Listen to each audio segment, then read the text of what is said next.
Hey everyone! Tonight, we begin with the extraordinary life of a woman whose existence was part performance, part endurance, and almost entirely misunderstood by the Western world. So before we settle in, take a moment to like the video and subscribe, but only if you truly enjoy what I do here. And let me know in the comments where you're tuning in from and what time it is for you right now. I'm always fascinated to see who's joining us from around the globe. Now dim the lights, maybe turn on a fan for that soft background hum, and let's ease gently into tonight's journey together. Edo breathes around you like a living tide lanterns, winking awake along the canal's cellars, calling over crates of persimmons and eels. Monk's sandals whispering on bridge planks. Tea steam lifts in thin ribbons from shop doors, and somewhere a shamisen plucks a careful silvery phrase that never quite ends. You are 6 years old. The kimono your mother chose for this walk scratches at the back of your neck. It smells faintly of cedar and the starch of careful hands. You think of beetles, the curious joints of their legs, the way they brave the world as if nothing could crush them. You do not know that your parents have already chosen the angle of your future. The street bends. Your father's hand rests briefly on your shoulder, a weight both tender and resolute. Ahead, the house waits paper screens washed with light, a lintel rubbed smooth by years of bowed heads. It is an Okiya, a Geisha house, and on its polished threshold stands a woman whose gaze measures more than height. She is the Okasan house mother keeper of debts and destinies. She looks not unkind, merely exacting, as if she can tell the worth of a person by the quiet they keep. Your parents bow. Words are exchanged softly like folded cloth. Then there is the small forever sound of sandals turning away. The door shuts on the world you knew, but not on sound. The city keeps humming outside as if to prove it can go on without you. Within the Okiya has the calm of a library that learned to walk shelves of lacquered boxes, a line of fans sleeping inside silk sleeves, the faint sweetness of incense that clings to wood. You are led past rooms where shadows hold their posture, like students past alcoves where scrolls tilt like winter reeds. No one tells you that you are property now. No one needs to. You feel the fact in your bones, the way a riverbank feels the level of the water. You kneel when asked, and the mats whisper back, learning the shape of you. You become shikomi to ready. They say an apprentice to the art of being invisible until you are not. Dawn finds you awake before the birds. Fingers pruned in washwater sleeves, damp with the work of other people's grace. You scrub tatami with strokes, so even the floor learns to breathe in rhythm. You carry water that moves like a restless animal in the bucket. You heat the bath until steam flowers against cedar and disappears. You gather slippers pairs upon pairs, a choreography of feet you may one day equal. When you falter, an older girl corrects you with the speed of a breeze slipping a door. When you err twice, the Okasan corrects you with silence that lasts longer. The geisha pass you like comets, unhurried, precise. Their hair is an architecture of lacquer and patience. Their steps are the soundlessness of long practice. They do not ignore you. Rather, they acknowledge you with the courtesy reserved for furniture that will endure. From the corner of corridors, you study angles, how a wrist turns to cradle a teacup, how a fan opens without a sigh, how laughter is measured into the room like incense grains, a few at a time, never more than needed. You learn that a mistake is not a noise, it is a vibration, and the house feels it. Edo's seasons file past your narrow window. In spring, the canal carries drifting coins of blossom, and somewhere women's voices sing of rivers that remember names. In summer, festival drums ripple through the heat, and lantern boats make the water look like a map of stars. Autumn brings a hush of paper chrysanthemums on hairpins, and winter the soft, relentless work of snow, remaking rooftops into folded fans. You are present at everything and invited to nothing. Yet in this distance, you notice what others might miss, the way patrons lower their eyes when they enter the house, remembering they are guests not only to women, but to history. The way ash settles in the brazier as if listening. Your lessons are not lessons. No room smells of chalk or ink. No master quizzes you on the names of flowers. Your tutors are time and repetition. You watch an older girl fold an obi once, twice, and again at a speed that suggests the silk is obeying the memory of her hands. You imitate the curve. You watch a tea ceremony from a doorway, the kettle's breath, the pause between gestures as articulate as speech. Later alone, you mimic the bow forehead, finding the cool slope of your hands, and rise so slowly even your breath learns reverence. You do not yet play Shamisen, you do not yet dance, but you learn the weight of waiting, which is the beginning of both. Pain arrives modestly and then becomes a country. You kneel in Caesar while the Okiya speaks to a patron in the next room. You do not move. Your legs become ghosts, your feet a rumor. Later you stand and the world fills with needles that are not needles, but warnings, the body telling the spirit to ask better questions. Instead, you bow. There are many bows: the greeting bow, gratitude bow, apology bow, the delicate, untranslatable bow that means I understand the border between us and I will honor it. You do not master them yet. You master the will to try again tomorrow. At night, the house softens. Shoes are aligned like quiet animals by the door. Somewhere, a window lets a ribbon of wind test a paper screen. The senior geisha share low conversation. In a room you clean each morning fragments of poems about moonlight on sleeves, the importance of rain to plums, a foolish lord and his admirable collection of mistaken opinions. You fall asleep not in a room of your own, but along a hallway where footsteps will always find you. This is not cruelty, so much as the arithmetic of the house rooms belong to those whose names fill them. You are not yet a name, but a promise that keeps sweeping. Your parents send a parcel, candied chestnuts, a hair ribbon that smells like home. The Okiya receives it, examines the ribbon with a practiced eye, and returns it to you with a nod that is almost kindness. You do not cry where anyone can see. Instead, you learn to speak to the things that do not ask questions. The broom, the kettle, the stone step that holds a day's warmth after sundown. In this mute companionship, you find a small steadiness. You tell yourself that everyone began here, even the woman with the jade hairpin, whose glance can quiet a room she once scrubbed this very floor and learned not to rinse the bucket in the same basin where the tea water rests. Tradition is a ladder no one skips. Outside, 4 men argue about rice prices and fate as if they are the same topic. A monk pauses beneath your eaves to drink the rain. A child passes laughing, tied to her mother's hand by a cord of red thread. You hear these things between the duties and you store them. The house is teaching you an art that is older than song, how to collect the world in fragments and reassemble it inside your silence. It is said that a good geisha can make an evening feel as if it has always existed. You do not know the trick yet, but you can already sense where it will live in the patient corners of attention you are building like shrines. Sometimes an older apprentice, kind on a good day, sharp on another, lets you hover at the edge of a mirror while she checks the tilt of a comb. See, she murmurs, soft as rain on a paper umbrella. A fraction more and your face changes season. You do not understand, and then you do, how a half degree of chin can be spring or winter invitation, or farewell. She hands you a fan and you fail at opening it without sound. She smiles without teeth. Again.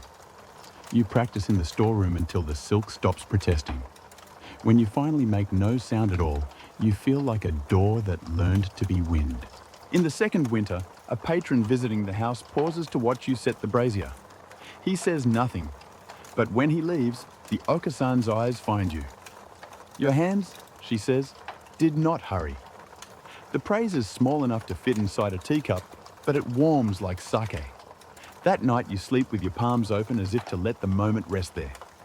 You begin to carry yourself a little differently, not proudly, not yet, but with the awareness that a path has noticed you walking it. Time, which once dragged its sleeves along the floor, begins to move like a dancer's hem. You are still shikomi, still the first awake and the last to eat. Still learning to make yourself the quietest object in a quiet room. Yet within you, something gathers shape, a spine that agrees to be bamboo, a breath that consents to be river, an attention that understands its own weight. You are not a geisha, not a Maiko, not even close. But if someone asked the house what you are, it might answer a shadow learning to keep its edge. And so the city hums, and you with it, 6, then 7, then 8. Each year a new layer of lacquer added and polished thin, until one day the sheen will be its own instruction. For now, you sweep, you bow, you watch, and somewhere inside the watchful girl, a future lifts her head and listens to the kettles sing. Dawn comes before you expect it. The rooster cries somewhere in Edo's maze of rooftops, but you are already awake, already kneeling on tatami that still holds the cool breath of night. The house stirs slowly, a soft cough from a neighbouring room, the creak of wood beneath careful feet, the faint scrape of charcoal being coaxed to flame. For you, there is no hesitation. You gather your rag, your bucket, your tasks. A shikomi lives by rhythm, and the rhythm begins before the sun can find the paper screens. You scrub the floors until the mats shine with silence. Every stroke must be even, the water neither too heavy nor too thin, and your arms must move like part of a ceremony. The tatami accepts no excuses. You heat water for the baths, balancing the bucket so that no drop spills, for spilled water is waste, and waste becomes debt. You fetch slippers, rearrange sandals and bow until your back bends as if it were part of the architecture itself. These things done correctly earn no praise. Done poorly, they leave echoes of disapproval that last for days. The geisha themselves pass you like weather, some bright as a sudden summer shower, others sharp and cold as January wind. You do not look directly at them unless invited. A single, misplaced glance can be read as insolence. Instead, you lower your eyes and let their presence trail across you like incense smoke. Yet you study them secretly, the way one tilts her head when a client boasts offering agreement without surrender. The way another's laughter flutters just long enough to soften a room, then falls into silence before anyone can own it. You begin to realize these women are not only performers. They are strategists of the unseen, bending airtime and mood with a flick of sleeve or a sip of tea. Meals are lessons too. You eat last when the trays are stripped of their beauty and you are grateful for what remains. Rice, pickled vegetables, sometimes fish if the house has been prosperous. You eat quickly, silently. Even chewing has a rhythm here, never hurried, never noisy. The older apprentices watch you sometimes kindly, sometimes with mischief. One warns you not to let your chopsticks cross like swords. Another slips her portion of pickles onto your tray with a sly glance testing if you will bow too deeply in thanks. Everything in the house is training, even hunger. Outside, the Okiya Edo hums with energy. Merchants wheel their carts past canals that glitter with early light. Children chase hoops through alleys laughing as dogs bark.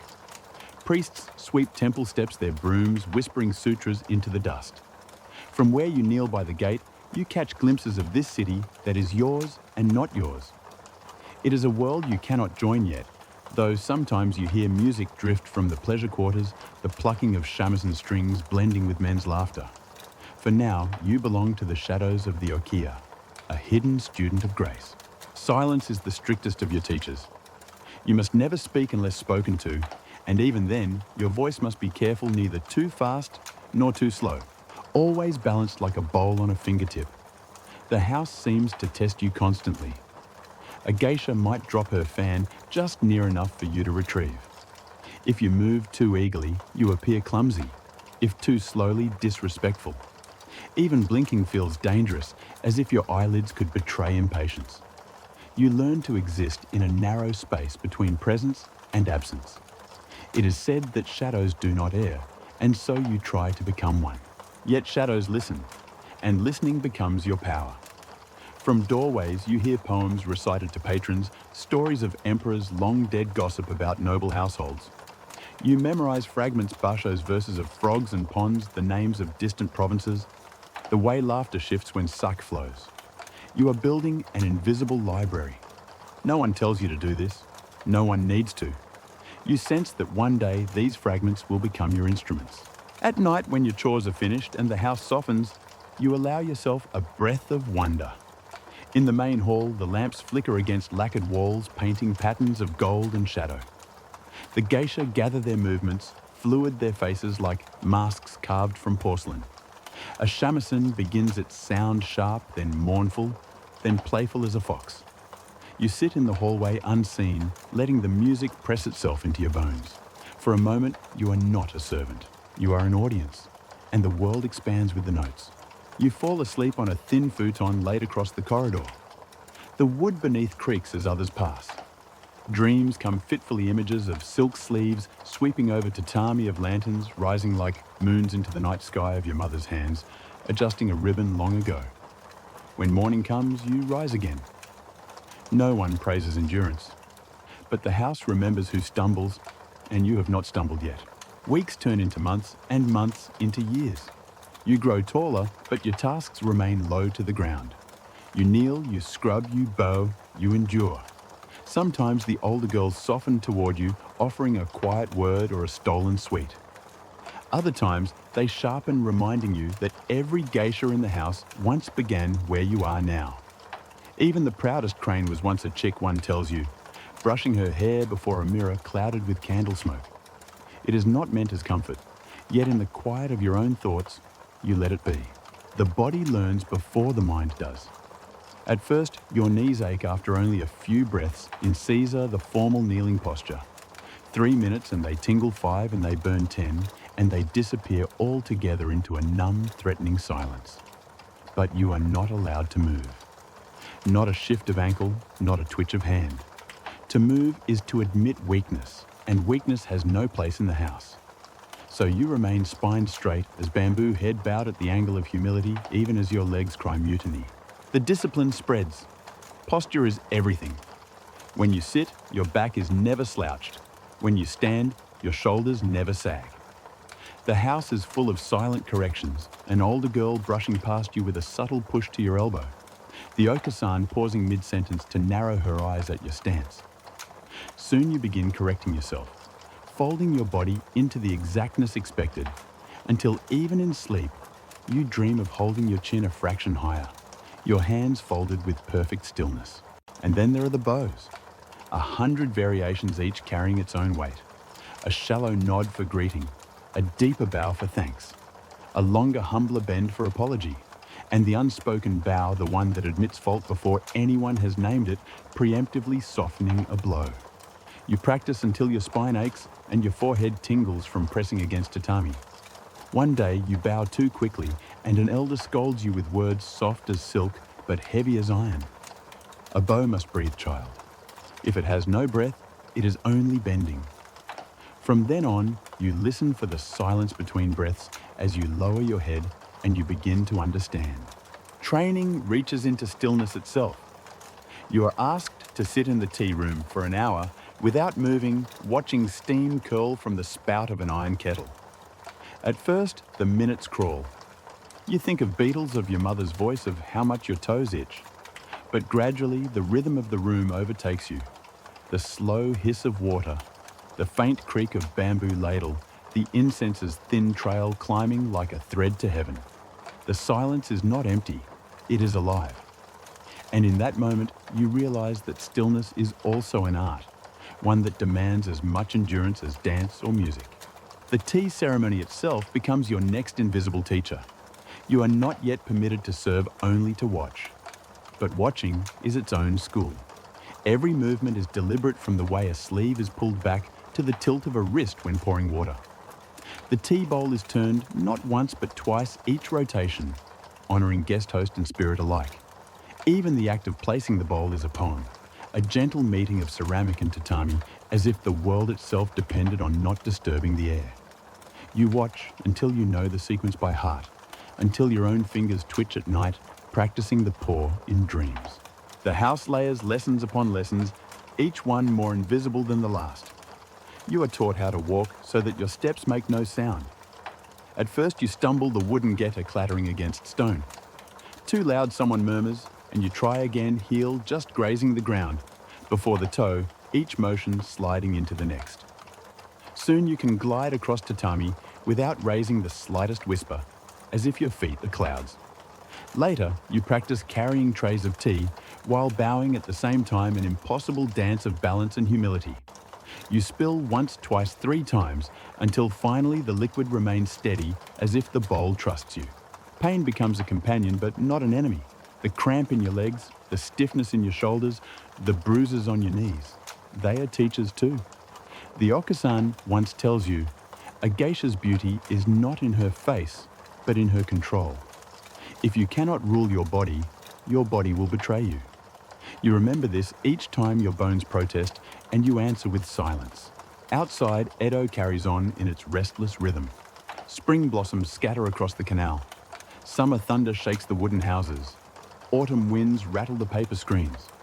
Winter snow weighs heavily on tiled roofs. You feel each season through the thin walls of the Okiya, but you are not free to join them.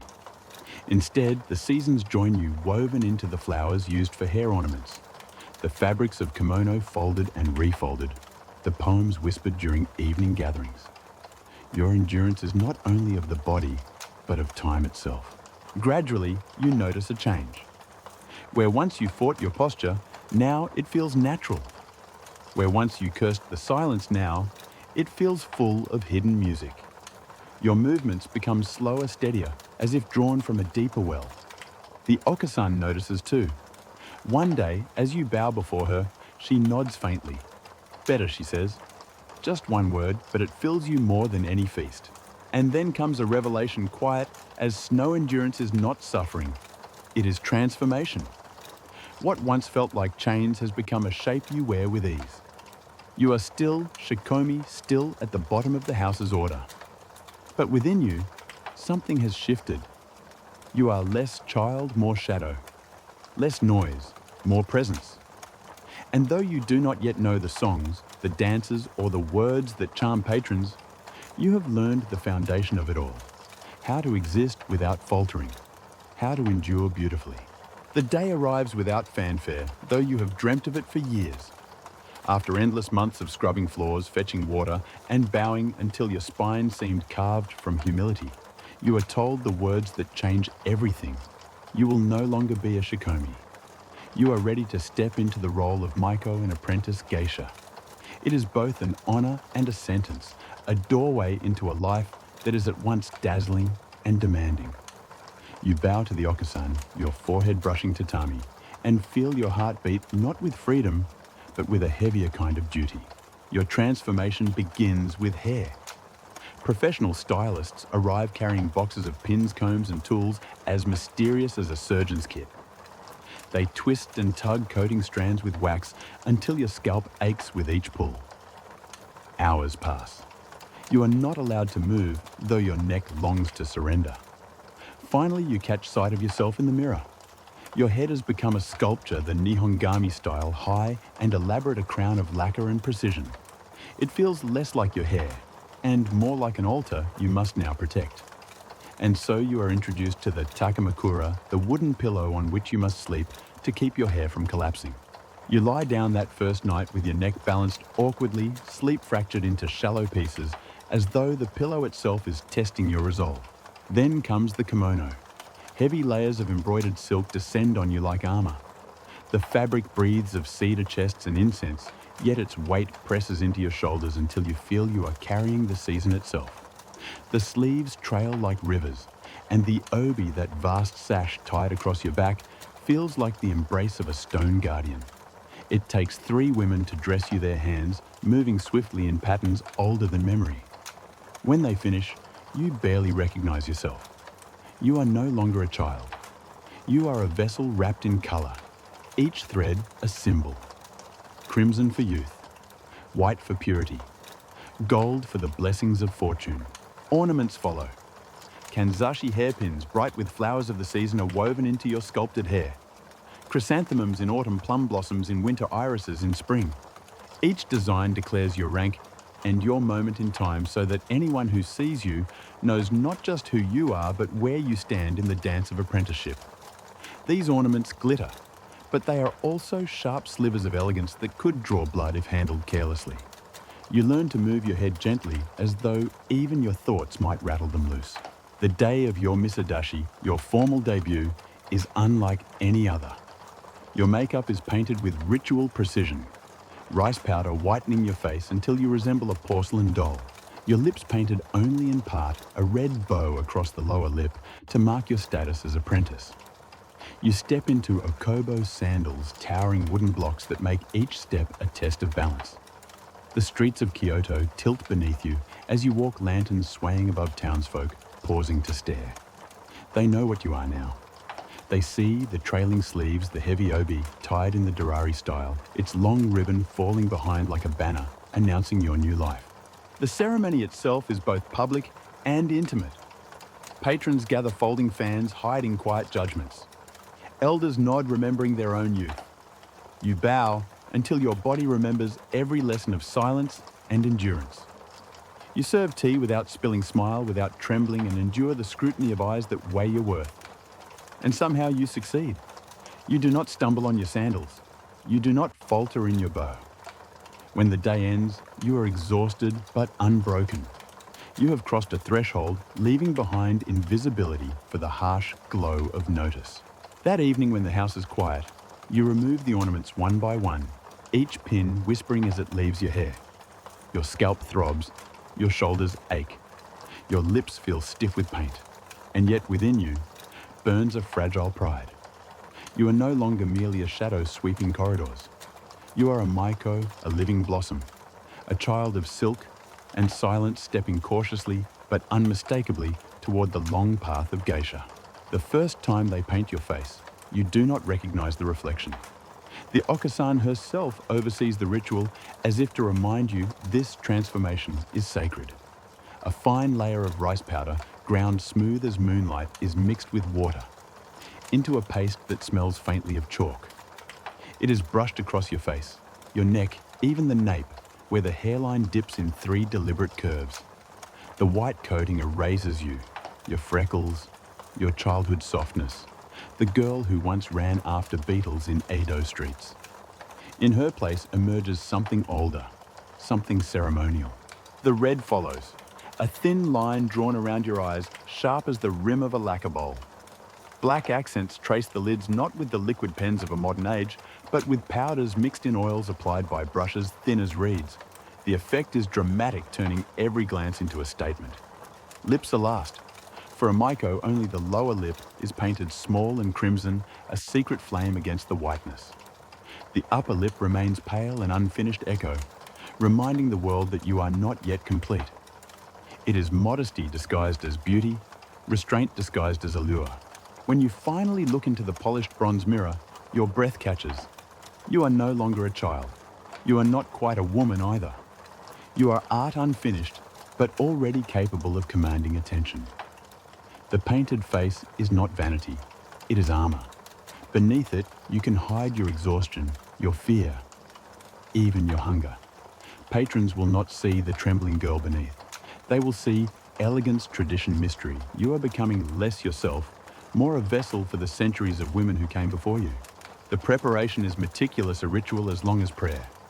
Eyebrows shaved and redrawn, lashes darkened with soot, cheeks powdered to hide every blemish. A slip of the brush, a smudge too wide, and the whole face must be wiped away and begun again. Hours of stillness are required, breathing, shallow eyes half lowered as others paint you into existence. You are told to remember this. The patience you endure before the mirror is the same patience you will one day use before a client. A geisha is never rushed. A geisha bends time. The smell of the powder clings to you long after the ceremony ends. It fills your nose as you sip tea, drifts into your dreams when you lie against the wooden pillow. Sometimes you long to wash it away to see your true face again. But you learn quickly that your true face no longer matters. The painted one is what commands respect. The painted one is what the city will remember. This mask links you to older traditions.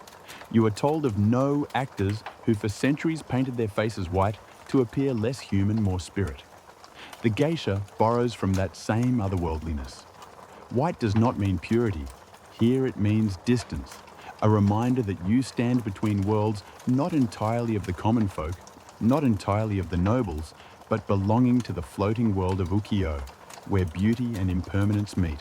When you enter a room in full paint, silence follows you. Conversations dip. Fans pause in mid-air. It is not because you are yet skilled, but because the sight of you commands memory. Even those who have never spoken to a geisha know what the white face means. A promise of performance, of grace, of tradition, older than the stones of Kyoto streets. For the first time, you are no longer invisible. You are a presence. Yet, there is cost. The paint cracks if you laugh too broadly. The lips smear if you eat without precision. The rice powder dries your skin until it feels tight as parchment. Beneath the white mask, your body still aches. From posture practice, your heart still trembles with doubt. But no one sees these things. They see the painted face. And in time, you begin to rely on it. The mask does not only protect you from them, it protects you from yourself. The shamisen is placed in your lap like a test. Its body is square and taut with cat skin, its neck long and smooth, its 3 strings stretched tight as breath held too long. At first, the sound you coax from it is harsh. A startled cat, a broken hinge, a kitchen accident given voice. The teacher's eyebrow rises at each mistake, and you feel the weight of centuries behind that quiet disapproval. Yet you persist. Hours are given to practice. Your fingers blister your back, stiffens, your arms ache, and slowly the chaos of sound becomes something else. Notes begin to shape themselves into songs, plaintive, delicate, full of longing. The shamisen is no mere instrument. It is a vessel of mood. Played sharply, it startles. Played softly, it soothes. Each pluck is a thread-weaving atmosphere around guests. You learn that a geisha must not only know the melody, but when to let silence speak between the notes. Music is not entertainment alone, it is the skeleton of an evening guiding, when voices rise, when laughter falls, when sake cups are filled again.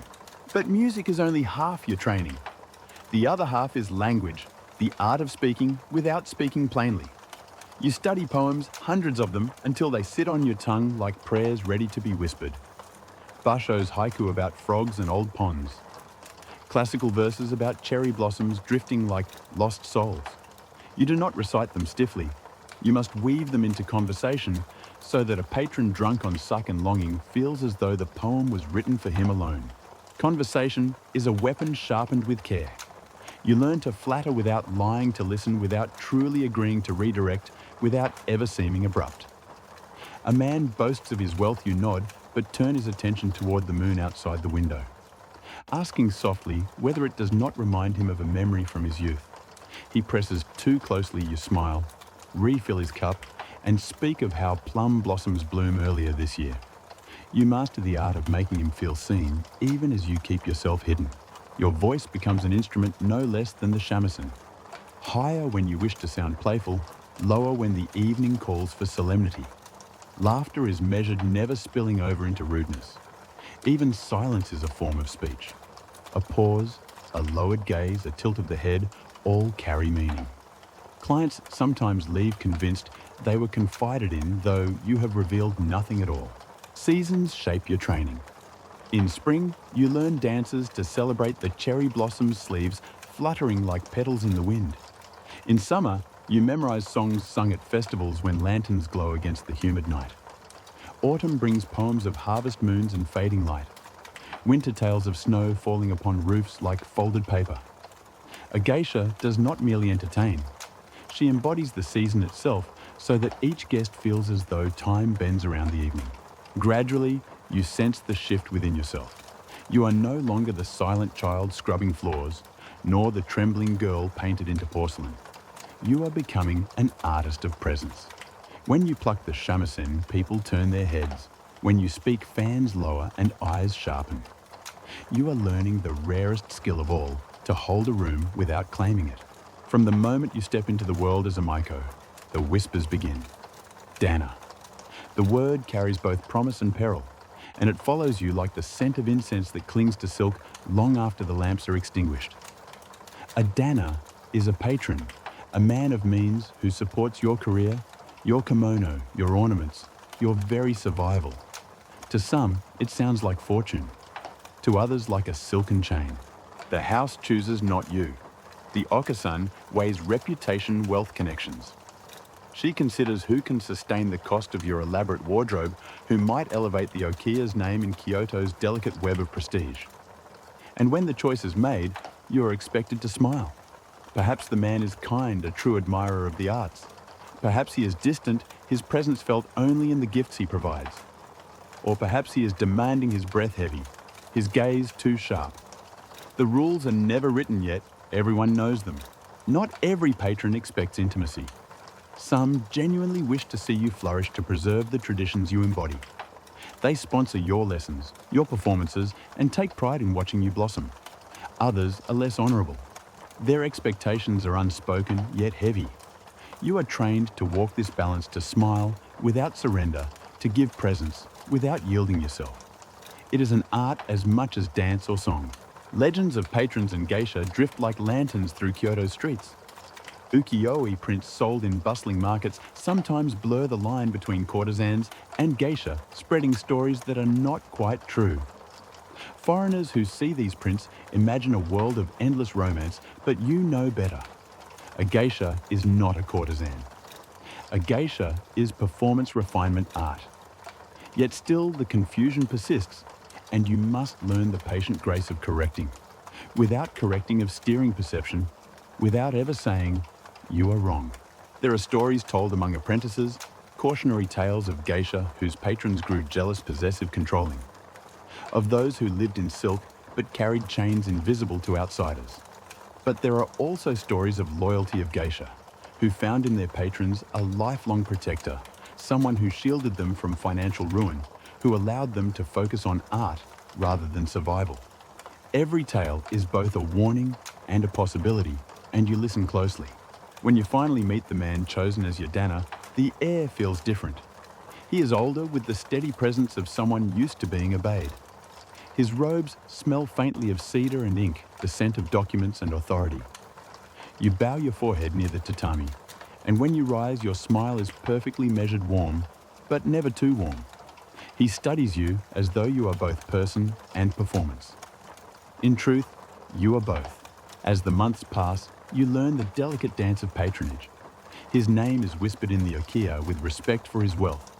Now drapes across your shoulders in embroidered sleeves, gleams in the lacquer of your combs. Yet every gift carries a weight. Every coin he spends on your training is a thread binding you to him. You bow with gratitude, but deep inside you nurture a space untouched, a part of yourself that belongs only to you.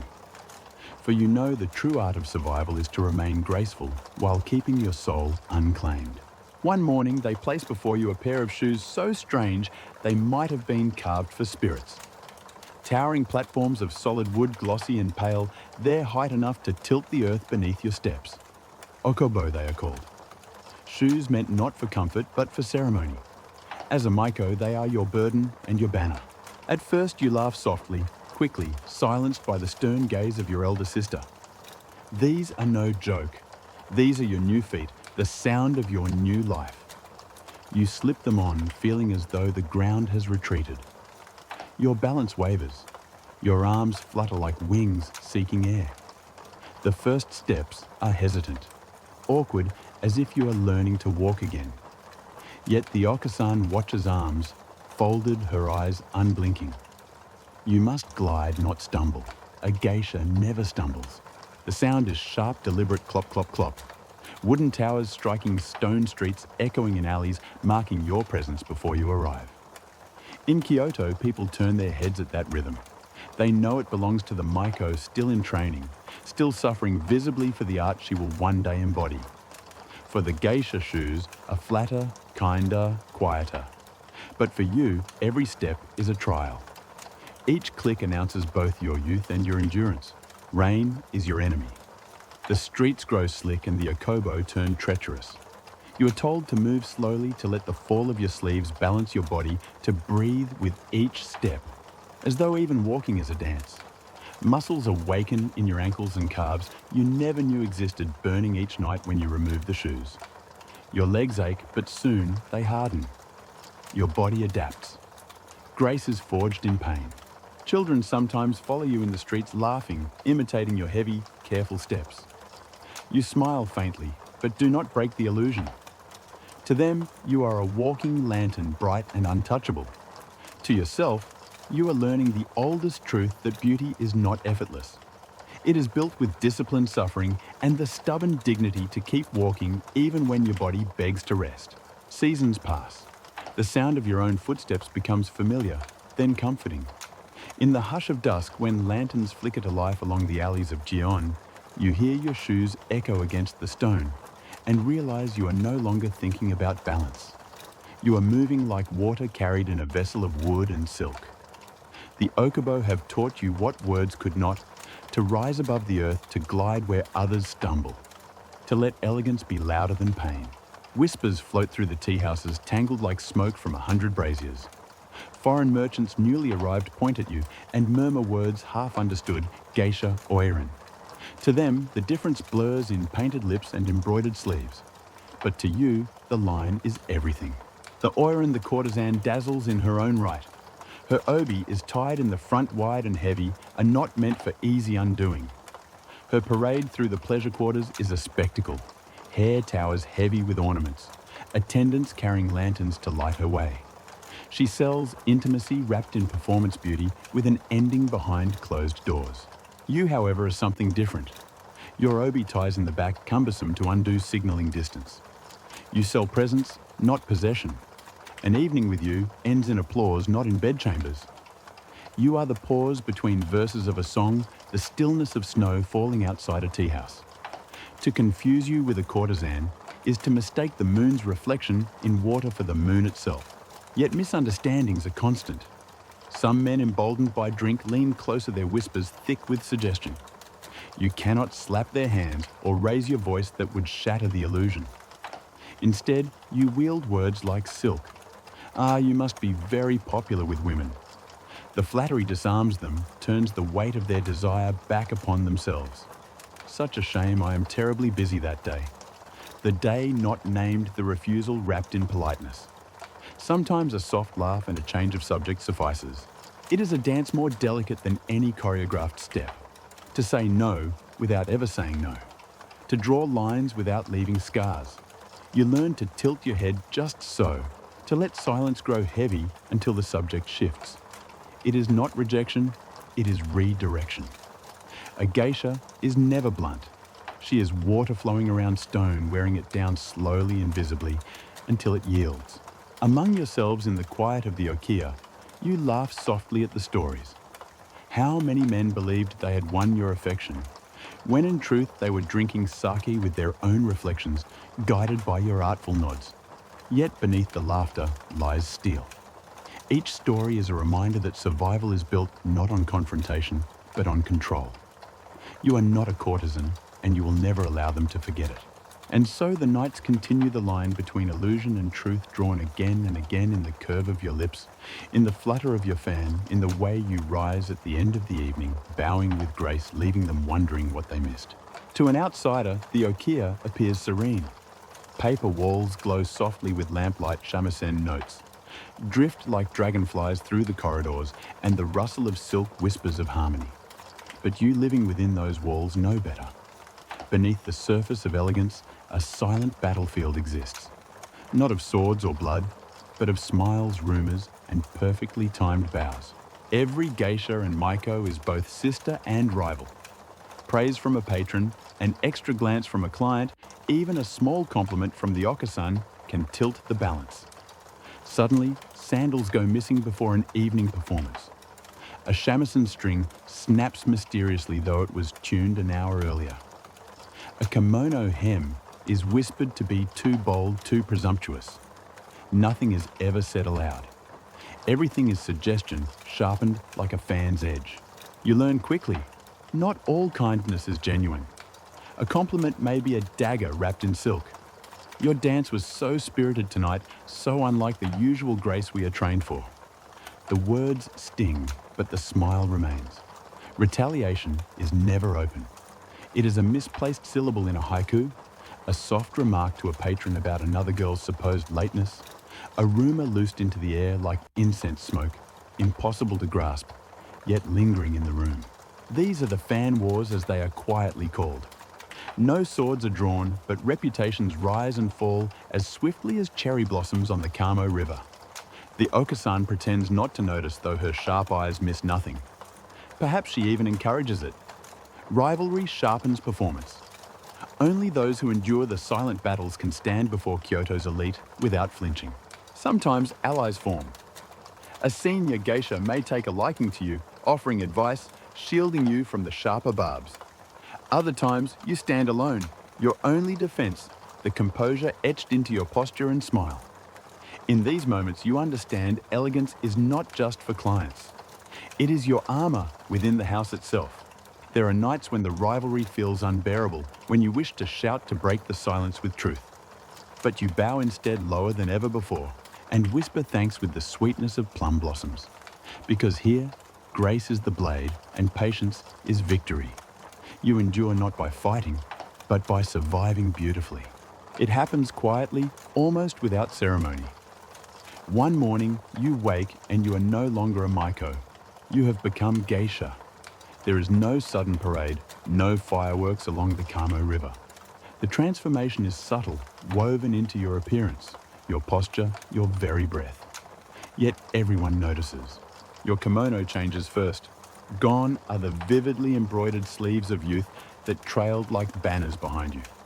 In their place come more subdued silks, elegant and understated, speaking not of raw beauty, but of refinement. The colours whisper rather than shout.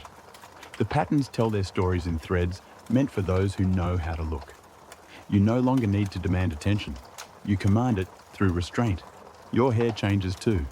No longer is it twisted and lacquered each week into a precarious sculpture of wax and pins. Now you wear a wig heavy and ornate, yes, but one that frees you from nights on the wooden pillow. For the first time since childhood, you sleep almost like a human being, though always with the awareness that the day will summon you back into performance. The true difference, however, lies not in your garments, but in your role. As a Maiko, you are expected to follow, to imitate, to observe. Now you lead. The room waits for your entrance. Clients look to you for the shape of the evening. Your Shamisen solos are no longer background melody, they are the heartbeat of the gathering. Your silences weigh more than another's words. When you laugh, the table brightens.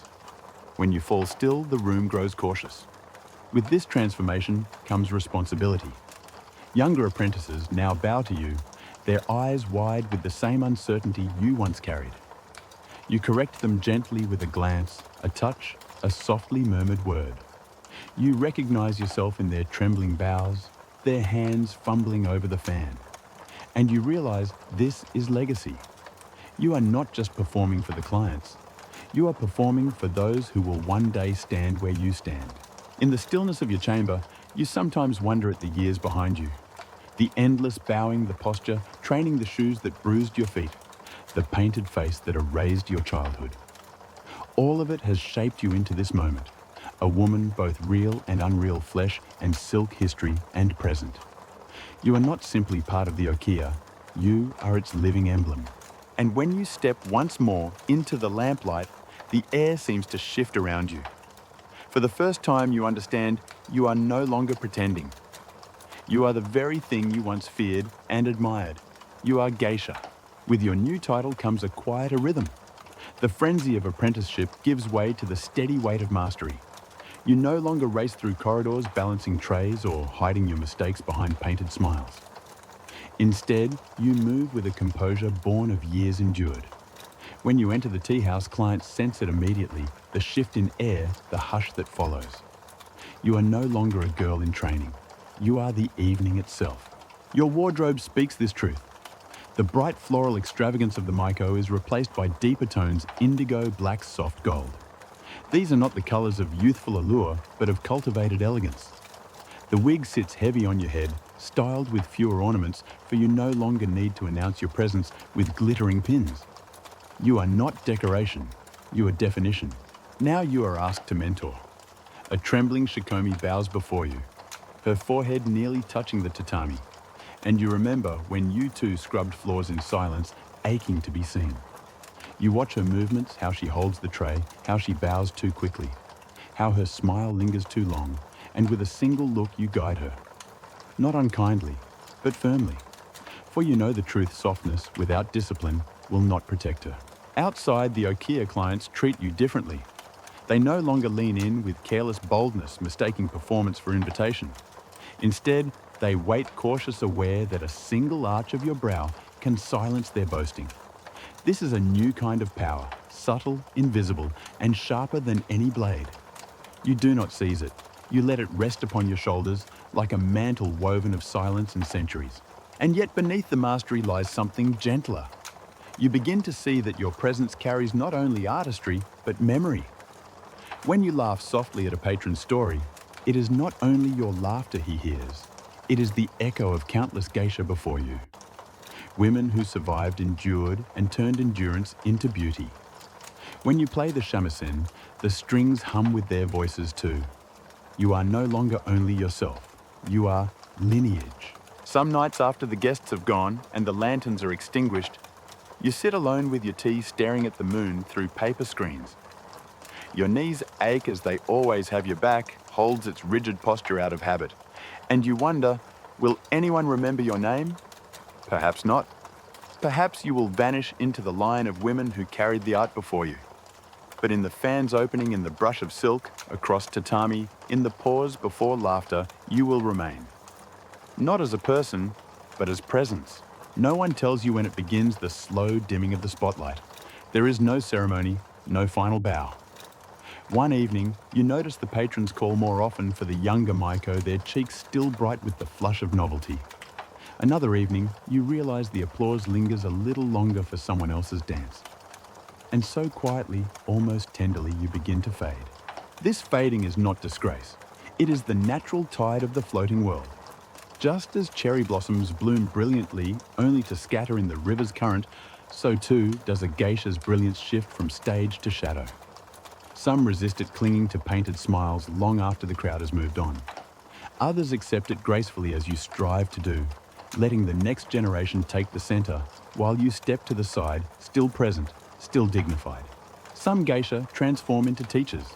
You become the gaze that corrects a bow without a word, the patient hand guiding fingers across shamisen strings. You watch the apprentices fumble, cry, and rise again, and you see your own past reflected in their trembling shoulders.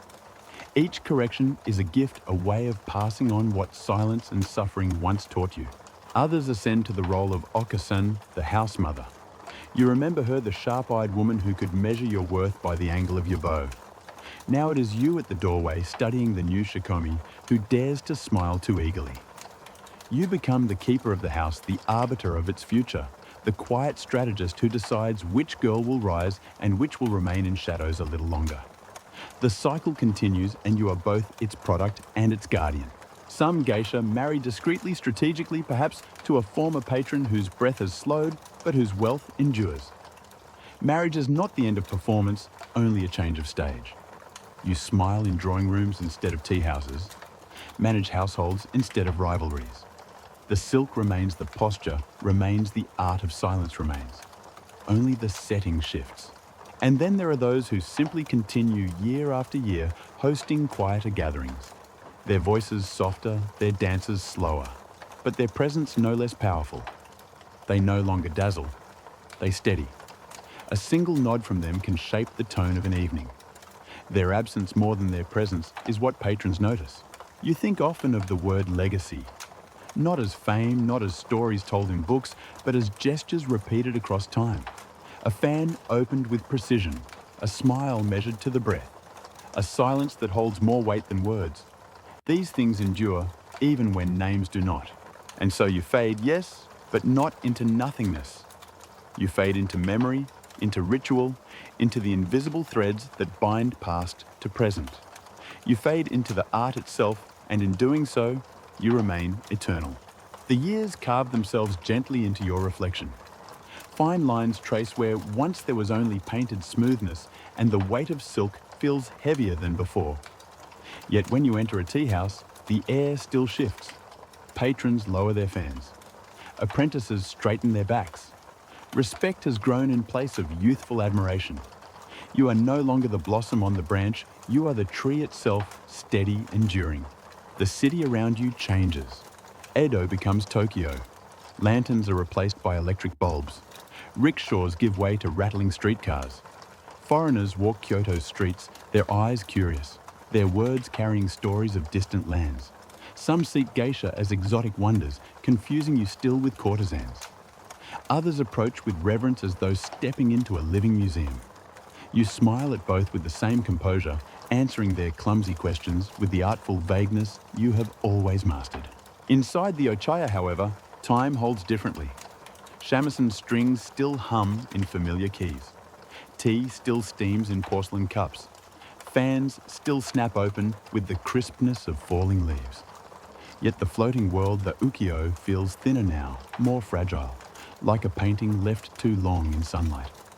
The patrons who once arrived in lacquered palanquins now step down from carriages, their robes traded for suits. Conversations drift from poetry and blossoms to factories, politics, and the hum of machines. You adapt as you always have. Basho's verses are joined by stories from newspapers. You learn to laugh at foreign tales of trains that cross entire nations of ships, powered not by wind, but by fire. You pour sake as your predecessors did, but you also learn to pour whiskey with the same quiet grace. Tradition bends, but it does not break.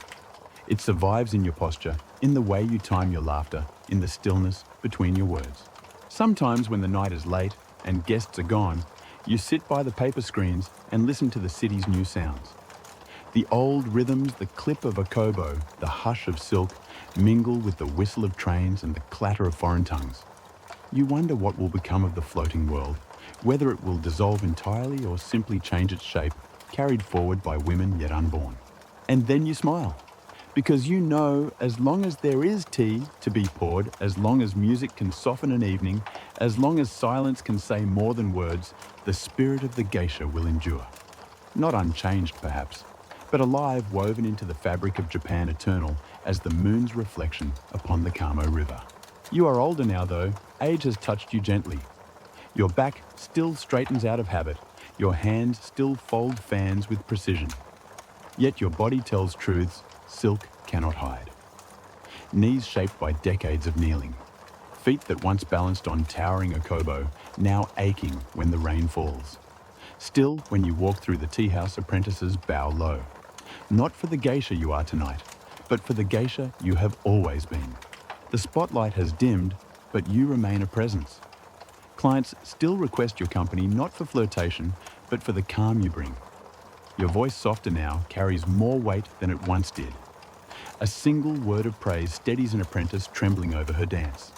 A pause in conversation silences a table more effectively than any witty remark. You have mastered the rarest art influence without effort. Legacy becomes your stage. You correct the tilt of a fan with one glance, the bend of a bow with a single gesture. The younger ones watch you closely, imitating the way you pour sake, the way you smile at just the right angle, the way you conceal weariness beneath elegance. They may never know. Your name will not be recorded in books, but they will carry you forward in every movement they perfect. The world outside shifts restlessly. Wars break across oceans. Machines spread their iron limbs across the land. The hum of progress grows louder. Still within the paper walls of the Okiya time feels slower, almost merciful. The shamisen still plays. The tea still steams. Your presence is proof that the old world has not yet vanished. You are memory made visible. And when you are finally alone, you allow yourself honesty. You survived. You endured the silence of training, the rivalries of sisters, the weight of patrons, the confusion of outsiders, the shoes that bruised your feet, the makeup that erased your face. You endured the centuries pressing down upon your shoulders, demanding perfection in silence. And through it all, you lived with grace. Your name may not echo in history, but every bow, every fan snap, every laugh timed to perfection carries a fragment of you into tomorrow. Somewhere years from now, a geisha will smile with unreadable eyes, will silence a room with stillness, will glide across tatami, with footsteps that seem too soft to belong to flesh. And though no one will say your name, you will be there woven into the art eternal in elegance. There is no grand farewell for a geisha. No curtain falls, no applause swells one last time.